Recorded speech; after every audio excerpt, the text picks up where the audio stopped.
Hey, do you remember when Lonzo Ball, and I forget his dad's name, Lamantia, I don't know, whatever the hell his dad name. Do you remember when Daddy and Lamar and Lavelle and all these guys, Lonzo, do you remember when all these guys got a new shoe, the whole Ball family? It was Big Baller brand, ladies and gentlemen. The shoe went for $500.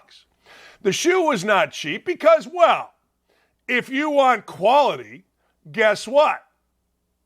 Well, you buy our brand. It's Big Baller. Why is it Big Baller? Because we're big ballers.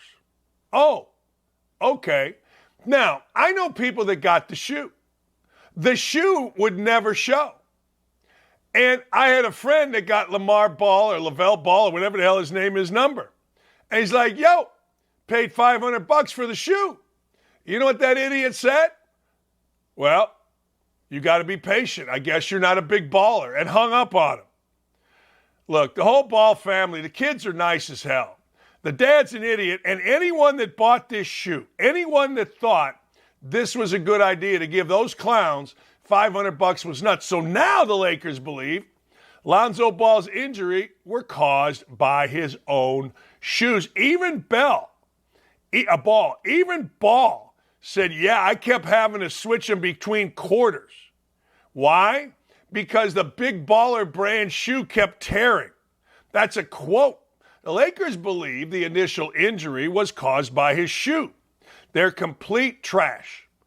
Not just thrown together. Listen to this. It's interesting. The ZO2s I was playing, and they were not ready.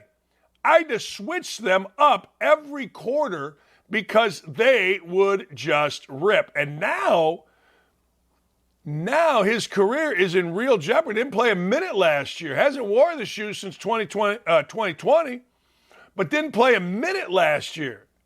Keeps having it's questionable tag put to him.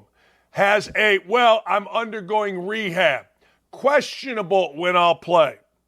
All because you were smarter than everybody else and decided to get a shoe. And I will say to you, if you bought that shoe, you got exactly what you deserve. Go to bed with idiots, you wake up with idiots. Period. Hey, I ain't mad at this. But look at those things. Man, they're so cool. They're Big Baller brand, man. Yeah, they're made of flypaper, spit, and maybe a little bit of Gorilla Glue. I just saw Gorilla Glue in my mom's house. I wanted to steal it from her, but I couldn't because I got some stuff I got to glue. So Gorilla Glue is on my mind.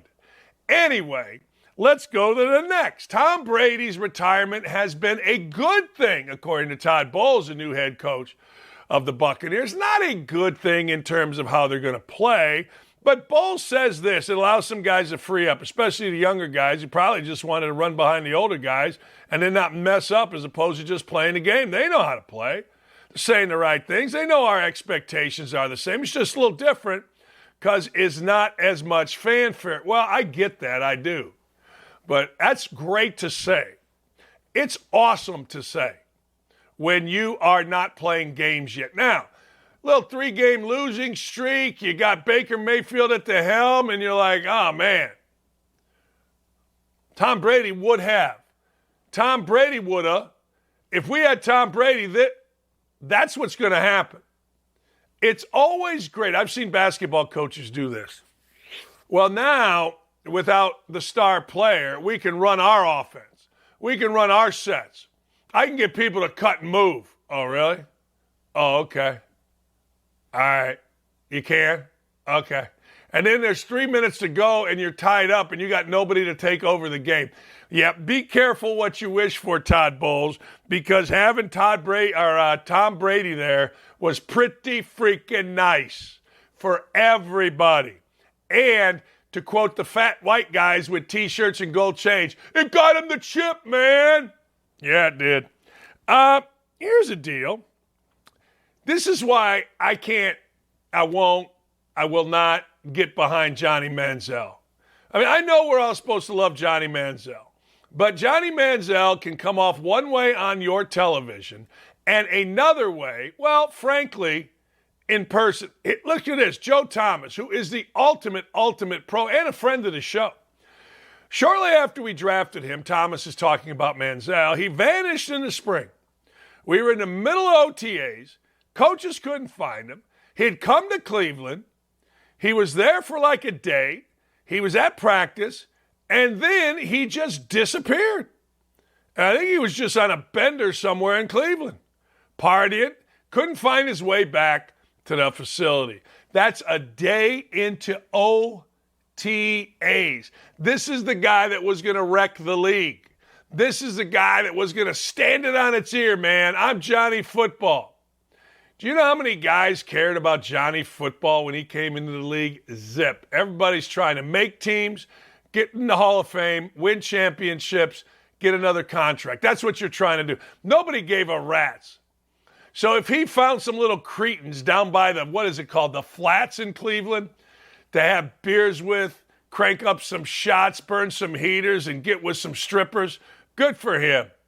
Good for him. But I'm not going to feel sorry for him years later when he acts contrite in front of a camera for a documentary. I saw him a couple years ago, and I'm like, yeah, he's insane, but I kind of liked him, and I kind of disliked him. I wasn't sure how I felt about a meeting with Johnny Manziel in the Butler National Golf Club locker room. I wasn't sure. Am I allowed to say I was at Butler National? I mean, it is an all-guys club. Doesn't that get me canceled? I think it does. I mean, oh, my God. But anyway, Manziel was fine. But I guarantee you, now that he's got a little publicity, I'll bet you money you're going to read about something stupid coming up here pretty soon. What's today? Oh, yeah, today's my birthday week. My birthday's Thursday. Happy birthday to me.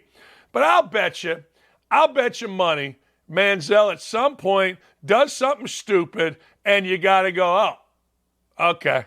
Well, I'm not surprised at that. Seriously, I'm not going to be surprised even a little bit. And I'm not going to feel bad.